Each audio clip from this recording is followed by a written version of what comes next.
Kecha energetikdan yoshlar o'lyapti deb video qilgandim. 10 soatda 2 milliondan oshiq odam ko'ribdi.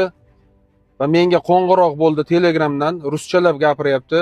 Aytgan pulingni beramiz, videoni o'chirgin dedi. O'chirmayman, chunki bizga kelajakda sog'lom yoshlar kerak. Buni kommentariyani o'qidimda, juda ko'p bolalar yurak xastaligi bilan o'tib ketyapti ekan. O'chirmayman videoni dedim. Kattaroq pul beramiz, o'ylab ko'r dedi. Umuman o'chirmayman dedim. Yaqin kunlarda seni juda katta muammo kutib oladi, kuzatgin dedi. Men bularning muammosidan ham, men o'limdan ham qo'rqmayman. Meni yagona qo'rqadigan narsam menga nimadir bo'lsa, ota-onam ko'tara olmay qolishligidan qo'rqaman-da. Men hozir yana shu gapni aytaman. Hurmatli yoshlar, ichmanglar, umuman ichmanglar.